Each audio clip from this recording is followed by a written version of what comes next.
வணக்கம் நண்பர்களே. இந்த உலகத்துல நாம என்னதான் கஷ்டப்பட்டு உழைச்சாலும், எவ்வளவுதான் அறிவாளியா இருந்தாலும், ஒரு முக்கியமான விஷயம் இல்லன்னா நம்மளால உச்சாணி கொம்ப தொடவே முடியாது. அது என்ன தெரியுமா? பேச்சு. ஆமாங்க. ஒரு சாதாரண மனுஷன நாடாளும் மன்னனா மாத்துறதும் பேச்சுதான். அதே நேரத்துல ஒரு பெரிய சக்கரவர்த்திய ஒண்ணுமில்லாம ஆக்குறதும் பேச்சுதான். வரலாற்ற கொஞ்சம் புரட்டி பாருங்க. உலகத்தை ஆட்டி படைச்ச பெரிய பெரிய தலைவர்கள் எல்லாரும் பெரிய அழகா இருந்தாங்களா? இல்ல. அவங்க கிட்ட அல்ல அல்ல குறையாத பணம் இருந்ததா? அதுவும் இல்ல. ஆனா அவங்க கிட்ட ஒரு காந்த சக்தி இருந்துச்சு. அதுதான் அவங்களோட வார்த்தை ஜாலம். நீங்க எவ்வளவு பெரிய மேதையா வேணா இருக்கலாம். ஆனா உங்ககிட்ட இருக்கிற அறிவ 4 பேருக்கு புரியிற மாதிரி, அவங்க மனச தொடுற மாதிரி பேச தெரியலனா, உங்க அறிவு காட்டுல காஞ்ச நிலா மாதிரி யாருக்கும் பயன்படாம போயிடும். இன்னைக்கு நேத்து இல்லங்க. 2300 வருஷத்துக்கு முன்னாடியே சாணக்கியர் அப்படிங்கிற ஒரு மகா புத்திசாலி சந்திரகுப்தன் அப்படிங்கிற ஒரு சாதாரண பையனை பிடிச்சு அவனுக்கு ராஜதந்திரங்களை சொல்லிக் கொடுத்து அகண்ட பாரதத்துக்கே சக்கரவர்த்தியாக்கினார். சாணக்கியர் அவனுக்கு சொல்லிக் கொடுத்தது வெறும் வில்வித்தையும் வாள் சண்டையும் மட்டும் இல்லைங்க. அதைவிட சக்தி வாய்ந்த வார்த்தை சண்டை. சாணக்கியர் அவரோட அர்த்த சாஸ்திரத்துல ரொம்ப தெளிவா சொல்றாரு. உலகத்தை ஆள நினைப்பவன் முதலில் தன் நாவை ஆள வேண்டும். ஏன்னா நாக்குங்கிறது எலும்பில்லாத ஒரு சிறிய தசைதான். ஆனா அது உருவாக்குற தாக்கம் ஒரு பிரம்மாண்டமான போரை விடவும் ரொம்ப வலிமையானது. இன்னைக்கு நம்ம பார்க்க போறது அந்த மகா ஞானி சாணக்கியர் சொன்ன பேசும் கலைக்கான 7 ரகசிய விதிகள். இந்த 7 விதிகளையும் நீங்க கத்துக்கிட்டு உங்க வாழ்க்கையில பயன்படுத்த ஆரம்பிச்சீங்கன்னா, உங்க ஆபீஸ்ல உங்க பாஸ் உங்கள மதிப்பாரு.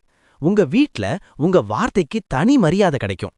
ஒரு மேடையில ஏறி நின்னு பேசினா கைத்தட்டல் காது கிழியும்.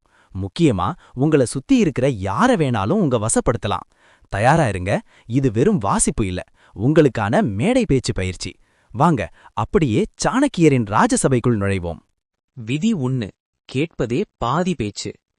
முதல் விதி இதுதான் நண்பர்களே. இதுதான் எல்லாத்துக்கும் அடிப்படை ஆணிவேர். நாம ஒருத்தர்கிட்ட பேசும்போது ஜெயிக்கலும்னா முதல்ல நம்ம கிட்ட இருக்க வேண்டியது நல்ல நாக்கு இல்லைங்க, கூர்மையான காதுகள். உலகத்தில் இருக்கிற ஒரு சிறந்த பேச்சாளன் என்பவன் முதலில் ஒரு சிறந்த கேட்பவனாக இருக்க வேண்டும். இதுதான் சாணக்கியரோட ஃபர்ஸ்ட் ரூல். ஆனா இன்னைக்கு நம்மள பல பேர் என்ன பண்றோம்? கொஞ்சம் யோசிச்சு பாருங்க. யாராவது ஒருத்தர் நம்ம கிட்ட வந்து ரொம்ப ஆர்வமா எதையோ பேசிக்கிட்டு இருப்பாங்க. ஆனா நம்ம மைண்ட் வாய்ஸ் என்ன தெரியுமா பண்ணிட்டு இருக்கோம்? அடே அப்பா, இவன் எப்ப பேசி முடிப்பான், இவன் எப்படா கேப் விடுவான், நாம எப்ப நம்ம கதைய ஆரம்பிக்கலாம் அப்படின்னு தான் உள்ளுக்குள்ள ஓடிக்கிட்டு இருக்கோம். அவன் பேசிட்டே இருக்கும்போதே நாம அடுத்து என்ன பேசணுங்கிற டயலாக மனசுக்குள்ள ப்ரிப்பேர் பண்ணிட்டு இருப்போம். இது மிகப்பெரிய தப்பு நண்பர்களே. எதிராளிய மதிக்காத ஒருத்தன் என்னதான் பெரிய வித்துவானா பேசினாலும் அவன் பேச்சை யாருமே காது கொடுத்து கேட்க மாட்டாங்க.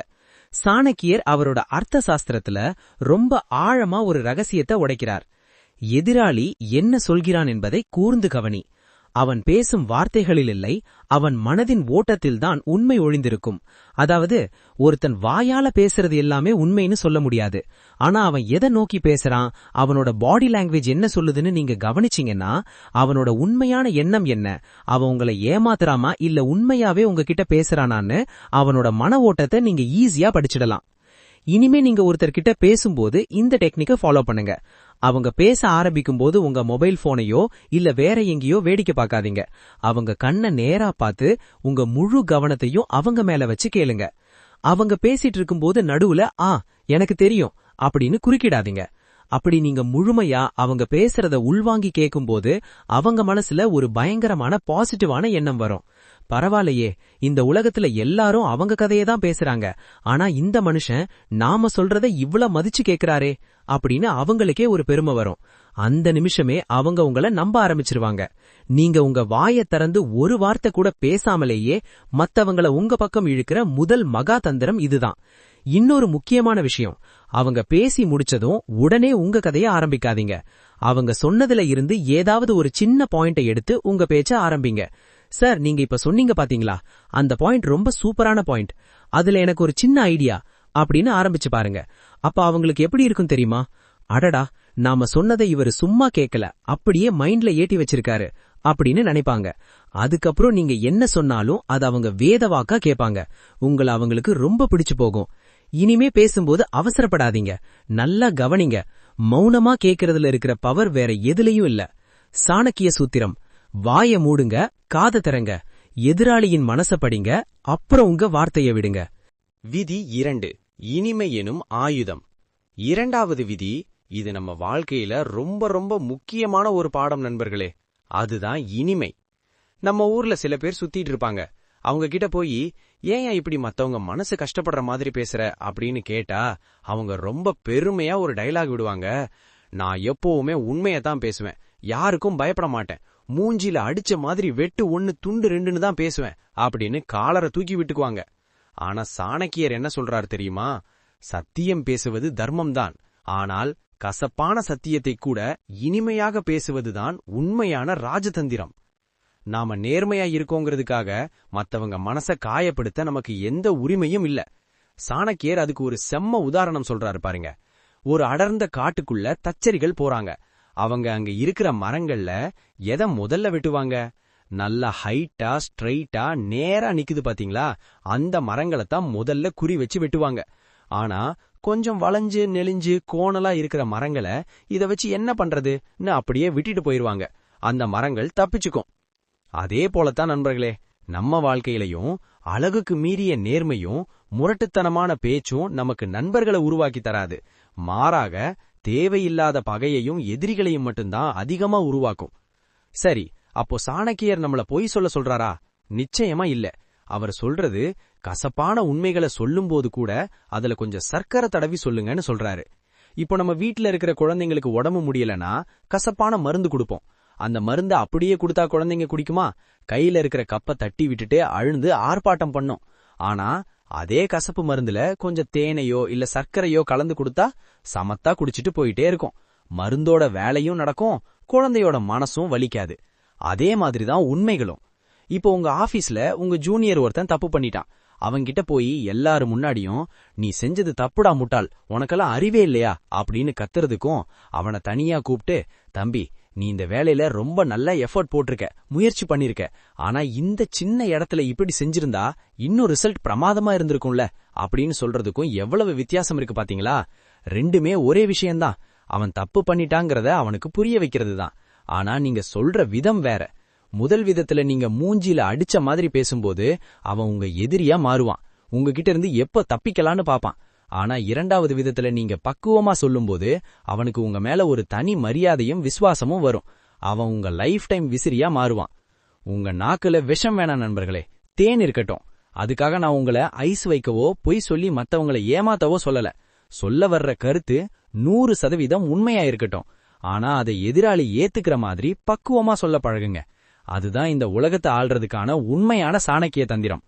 இனிமே யாராவது உங்ககிட்ட வந்து நான் வெட்டு 1 துண்டு 2ன்னு பேசுவேன் அப்படின்னு சீன் போட்டா அவங்களுக்கு சாணக்கியரோட இந்த காடு மற்றும் தச்சர் கதையை சொல்லி புரிய வைங்க. விதி 3, இடத்தை அறிந்து பேசு. 3வது விதி இதுதான் நண்பர்களே, நம்மளோட உண்மையான புத்திசாலித்தனத்தை இந்த உலகத்துக்கு காட்டுற இடம். நம்ம ஊர்ல பெரியவங்க ஒரு பழமொழி சொல்லுவாங்க, பாத்திருக்கீங்களா? இடம் பொருள் ஏவல் அப்படின்னு. நாம என்ன பேசுறோங்கிறது எவ்வளவு முக்கியமோ அதை எந்த இடத்துல யார்கிட்ட பேசுறோங்கிறது அதை விட ரொம்ப ரொம்ப முக்கியம்.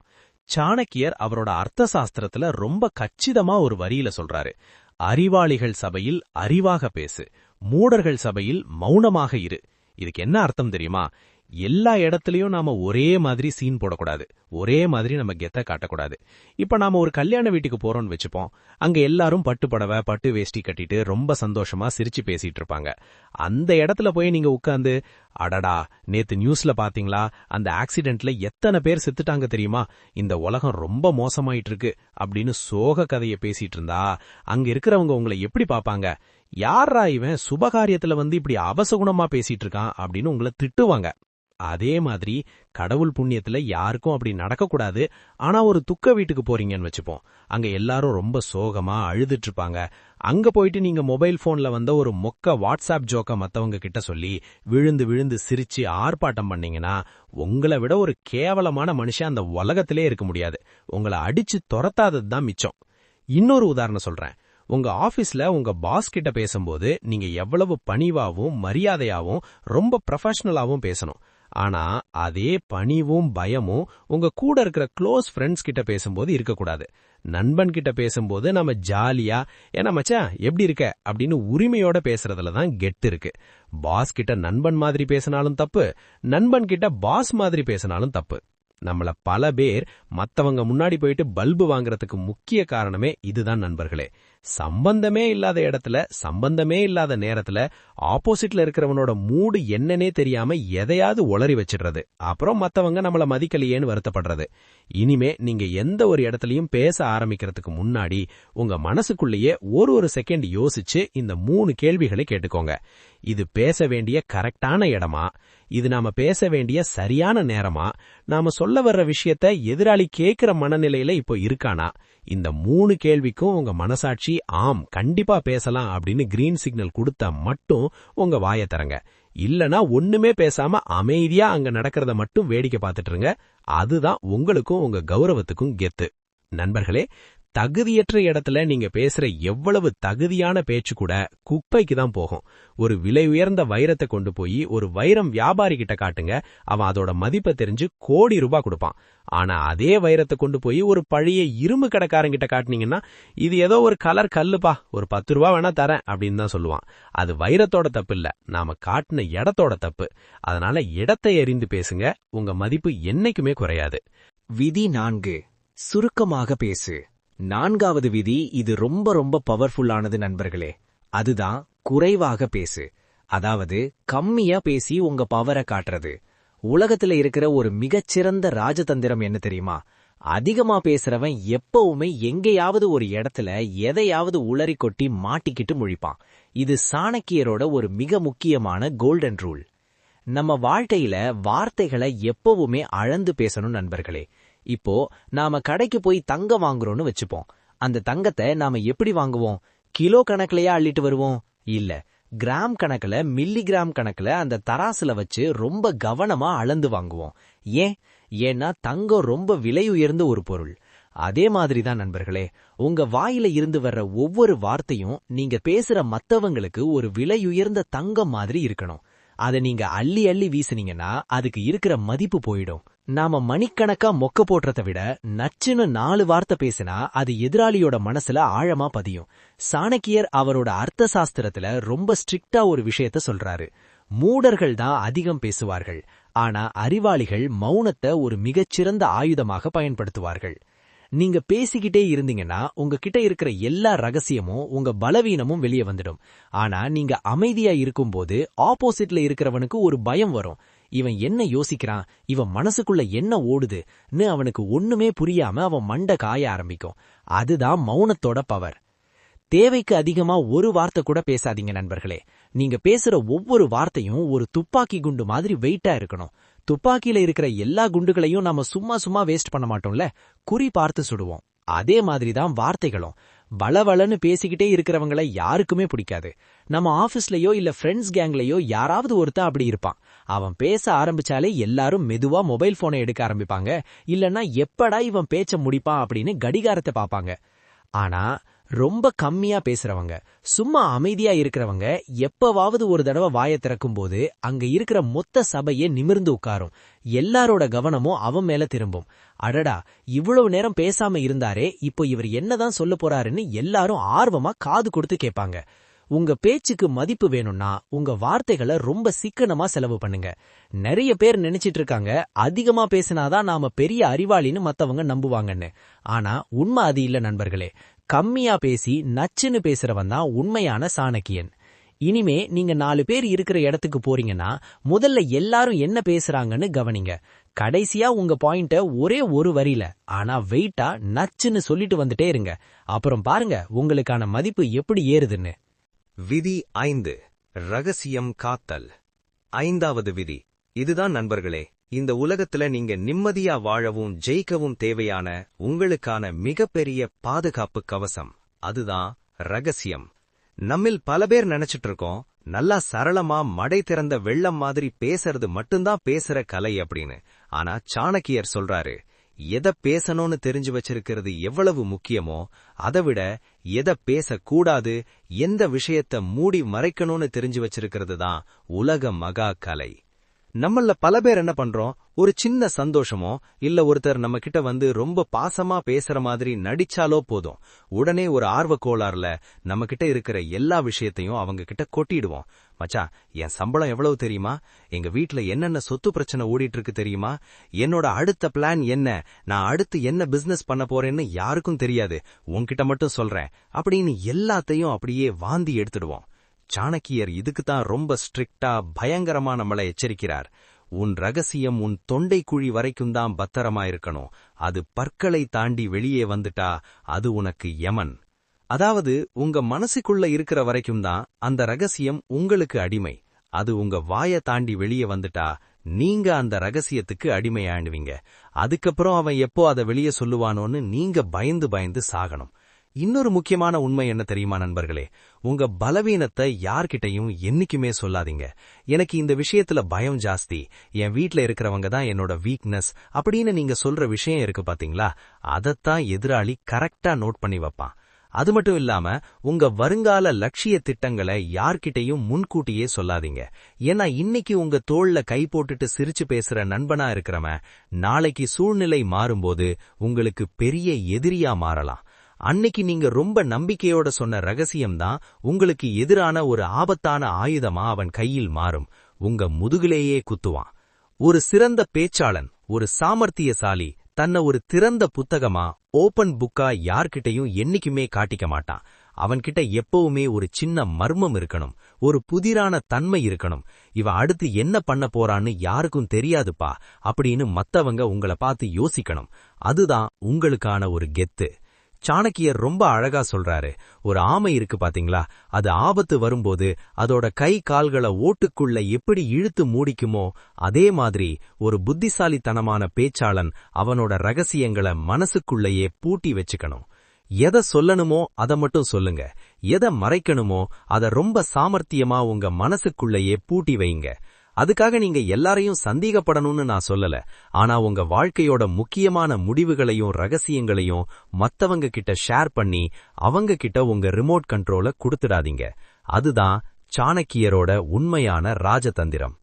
இனிமே யாராவது உங்ககிட்ட வந்து ரொம்ப குசலம் விசாரிச்சு உங்க பர்சனல் விஷயத்தை தோண்ட ஆரம்பிச்சா சாணக்கியரோட இந்த ரகசிய விதியை ஞாபகப்படுத்திக்குங்க, வாயை இருக்க மூடிக்குங்க. விதி 6, உடல் மொழி எனும் மேஜிக். 6வது விதி இதுதான் நண்பர்களே, பேசுற கலையிலேயே இருக்கிற ஒரு மிகப்பெரிய மேஜிக். அதுதான் நம்மளோட உடல் மொழி, அதாவது பாடி லாங்குவேஜ். நம்மள பல பேர் என்ன நினைச்சிட்டு இருக்கோம்னா, நாம பேசுறதுங்கிறது வெறும் நம்ம வாயில இருந்து வர்ற சத்தமும் வார்த்தைகளும் மட்டும்தான் அப்படின்னு நினைச்சிட்டு இருக்கோம். ஆனா உண்மை அது இல்ல நண்பர்களே. உங்க வாயை திறந்து நீங்க பேசுறதுக்கு முன்னாடியே உங்க உடம்பு எதிராளிகிட்ட பேச ஆரம்பிச்சிடும். இப்போ நீங்க ஒருத்தர்கிட்ட பேசுறீங்கன்னு வச்சுப்போம். நீங்க பேசும்போது தலைய குனிஞ்சிட்டு தரைய பார்த்துட்டு பேசுறீங்களா, இல்ல பயத்துல கைகளை பிசைஞ்சிட்டு நகத்தை கடிச்சிட்டு பேசுறீங்களா, இல்ல அவன் முகத்தை பார்க்க பயந்துட்டு வேற எங்கேயோ வானத்தை பார்த்துட்டு பேசுறீங்களா? அப்படின்னா நீங்க என்னதான் உலக மகா தத்துவத்தையே பேசினாலும், நீங்க பேசுறது 100% உண்மையாகவே இருந்தாலும் யாருமே உங்களை நம்ப மாட்டாங்க நண்பர்களே. அவங்க மனசுக்குள்ள என்ன ஓடும் தெரியுமா? இவனுக்கு ஏதோ பயம் இருக்கு, இல்லனா நம்ம கிட்ட ஏதோ பொய் சொல்லி சமாளிக்கிறான் அப்படின்னு உங்களை ரொம்ப அசால்ட்டா எடை போட்டுட்டு போயிட்டே இருப்பாங்க. சாணக்கியர் அவரோட அர்த்த சாஸ்திரத்துல ரொம்ப கம்பீரமா ஒரு வரியில சொல்றாரு, காட்டுக்கு ராஜாவான சிங்கத்தின் பார்வை எப்படி தீர்க்கமா இருக்குமோ அப்படி இருக்க வேண்டும் உன்னுடைய பார்வை. ஒரு சிங்கம் அதோட இரைய பார்க்கும்போது எப்படி ஒரு தீர்க்கமான ஒரு கூர்மையான பார்வைய பார்க்கும், அதே மாதிரி ஒரு கம்பீரம் உங்க பார்வையில இருக்கணும். நீங்க யார்கிட்ட பேசினாலும் சரி, அவங்க பெரிய பாஸா இருக்கலாம், இல்ல ரோட்ல போற சாதாரண மனுஷனா இருக்கலாம். யார்கிட்ட பேசினாலும் அவங்க கண்ணை நேரா பார்த்து பேசுங்க, ஐ கான்டாக்ட். அப்படி நீங்க பேசும்போதுதான் நீங்க சொல்ற விஷயம் உங்களுக்கே முதல்ல முழுசா நம்பகத்தன்மையா இருக்குன்னு மத்தவங்களுக்கு புரியும். அடுத்ததா உங்க உடம்ப ரொம்ப முக்கியமா கவனிங்க. பேசும்போது கூன் போட்டுட்டு தோலை சுருக்கிட்டு பேசாதீங்க. முதுக நேரா வச்சு நெஞ்ச நிமிர்த்தி ஒரு ராஜா மாதிரி நிமிர்ந்து நின்னு பேசுங்க.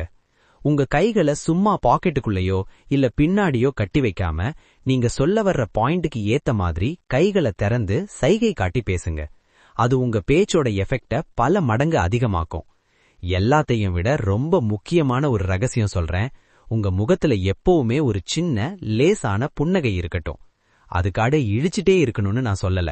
ஆனா ஒரு இயல்பான புன்னகையோட நீங்க பேச ஆரம்பிக்கும்போது ஆப்போசிட்ல இருக்கிறவனோட மொத்த கோபமும் ஈகோவும் அப்படியே காணாம போயிடும். அவன் உங்ககிட்ட ரொம்ப ஃப்ரெண்ட்லியா பேச ஆரம்பிப்பான். அந்த தீர்க்கமான பார்வையும் நேரான நிமிர்ந்த உடல் அமைப்பும் தான் உங்க மேல எதிராளிக்கு ஒரு பெரிய நம்பிக்கையை உருவாக்கும். அப்பா, இவன் சொல்றதுல ஏதோ ஒரு பாயிண்ட் இருக்குப்பா, இவன் சும்மா லோக்கல் ஆள் இல்ல, இவன் ஒரு மிகப்பெரிய ஆளுமை அப்படின்னு அவங்க ஆட்டோமேட்டிக்கா உங்களை நம்ப ஆரம்பிப்பாங்க. வார்த்தைகள் காத்துல கரைஞ்சு போயிடும் நண்பர்களே. ஆனா நீங்க கொடுத்த அந்த பார்வை, உங்க முக பாவனை, உங்க கைகளின் அசைவு, இதுதான் அவங்க மனசுல ரொம்ப நாளைக்கு நிக்கும். அதனாலதான் சாணக்கியர் சொல்றாரு, உங்க வார்த்தைகளை விட உங்க கண்கள் அதிகமா பேசணும். இனிமே நீங்க எந்த ஒரு மேடையில ஏறினாலும் சரி, இல்ல 4 பேர் முன்னாடி பேசினாலும் சரி, உங்க பாடி லாங்குவேஜ்ல அந்த சாணக்கியரோட சிங்க பார்வையை கொண்டு வாங்க. விதி 7 கேள்வியால் மடக்கு. கடைசி மற்றும் 7வது விதி இதுதான் நண்பர்களே. நீங்க எந்த ஒரு விவாதத்திலேயோ பஞ்சாயத்திலேயோ இல்ல ஆபீஸ் மீட்டிங்லயோ உட்கார்ந்திருக்கும்போது உங்களை யாரும் அசைச்சிக்க முடியாத அளவுக்கு உங்களை உயர்த்த போற ஒரு அக்மார்க் சாணக்கிய டெக்னிக். அதுதான் கேள்வி கேள். நம்மள பல பேரோட பலவீனம் என்ன தெரியுமா? யாராவது ஒருத்தர் நம்மகிட்ட வந்து ரொம்ப கோபமா இல்ல வேகமா ஒரு கேள்வி கேட்டா நாம உடனே பயந்து போய் பதட்டத்துல திக்கி திணறி முகம் எல்லாம் வேர்த்து விறுவிறுத்து முழிக்க ஆரம்பிச்சிடுவோம். ஐயோ, இவன் கேட்ட கேள்விக்கு நாம இப்போ என்ன பதில் சொல்றதுன்னு தெரியாம தடுமாறுவோம். ஆனா இனிமே அந்த தப்பை நீங்க பண்ணவே கூடாது நண்பர்களே. யாராவது உங்களை மடக்கி ஒரு கேள்வி கேட்டா நீங்க பதில் சொல்ல யோசிக்காதீங்க. அவங்க கேட்ட கேள்விக்கு பதிலா நீங்க ஒரு புத்திசாலித்தனமான கேள்வியே அவங்க பக்கமே திருப்பி போடுங்க. சாணக்கியர் அவரோட அர்த்த சாஸ்திரத்துல ரொம்ப அழகா சொல்றாரு, ஒரு விவாதத்தில் சரியான நேரத்தில் கேட்கப்படும் சரியான கேள்வி பாதி விடைக்கு சமம். அதாவது நீங்க கேட்கிற அந்த ஒரு கேள்வி எதிராளியோட வாயை அடைச்சிடும், அவனோட மொத்த அட்டாக்கையும் அது தடுத்துடும். இப்போ உங்க எல்லாருக்கும் புரியிற மாதிரி ஒரு பிராக்டிக்கலான உதாரணம் சொல்றேன். உங்க ஆபீஸ்ல உங்க பாஸ் பயங்கர கோபத்துல உங்க டேபிளுக்கு வராரு. வந்து எல்லாரும் முன்னாடியும் சத்தமா கேக்குறாரு, நீங்க ஏன் இன்னும் நான் கொடுத்த வேலையை முடிக்கல, எவ்வளவு நேரம் தான் எடுத்துப்பீங்க அப்படின்னு கேக்குறாருன்னு வச்சுப்போம். நீங்க உடனே பயந்து போய், மன்னிச்சிருங்க சார், அது லேட் ஆயிடுச்சு சார், இப்ப பண்ணிடுறேன் சார் அப்படின்னு இழுத்தீங்கன்னா அவரோட கோவம் இன்னும் அதிகமாகும், உங்களை இன்னும் மட்டம் தட்டுவாரு. ஆனா அதுக்கு பதிலா நீங்க சாணக்கியம் சொன்ன இந்த தந்திரத்தை பயன்படுத்தி முகத்துல ஒரு சின்ன புன்னகையோட இப்படி கேளுங்க, சார், நீங்க கொடுத்த வேலையை நான் ரொம்ப பெர்ஃபெக்ட்டா எந்த தப்பும் இல்லாம முடிக்கணும்னு தான் இப்ப வரைக்கும் ஒர்க் பண்ணிட்டு இருக்கேன். அதுக்கு இன்னும் ஒரு 1/2 மணி நேரம் எக்ஸ்ட்ரா தேவைப்படுது. இப்போ என்னோட கேள்வி என்னன்னா, நான் கடமைக்குன்னு அவசரமா முடிச்சு தப்பா சப்மிட் பண்ணட்டுமா, இல்ல இன்னும் ஒரு 1/2 மணி நேரம் மட்டும் எடுத்துக்கிட்டு எந்த தப்பும் இல்லாம பக்காவா பண்ணணுமா சார், நீங்களே சொல்லுங்க அப்படின்னு ஒரு கேள்வியை கேட்டு பாருங்க. இப்ப பாருங்க, பாஸ் இப்போ யோசிக்க ஆரம்பிப்பாரு. ஆமாம்ல, தப்பா பண்ணா கம்பெனிக்கு தான் நஷ்டம், சரியா பண்றது தானே முக்கியம் அப்படின்னு அவரோட மைண்ட் வாய்ஸ் பேசும். உடனே அவரோட கோபம் குறைஞ்சு, சரி ஓகே, இன்னும் 1/2 மணி நேரத்துல முடிச்சிட்டு வந்து என்ன பாருங்கன்னு சொல்லிட்டு போயிட்டே இருப்பாரு. அந்த கேப்ல நீங்க வேலையை பக்காவா முடிச்சு ஜீச்சிடலாம். சரியான நேரத்துல சரியான கேள்வியை கேட்க தெரிஞ்சவன் தான் உண்மையான சாணக்கியன். எதிராளி கேட்கிற கேள்விகளுக்கு பதில் சொல்லியே நம்ம வாழ்க்கையே வீணடிச்சிடக்கூடாது நண்பர்களே. நாம கேள்வி கேட்டு மத்தவங்களை யோசிக்க வைக்கணும். முடிவுரை: வார்த்தையே வாழ்க்கை. நண்பர்களே, இவ்வளவு நேரம் நாம ஒரு மிகப்பெரிய அற்புதமான அறிவு பயணத்தை முடிச்சிருக்கோம்.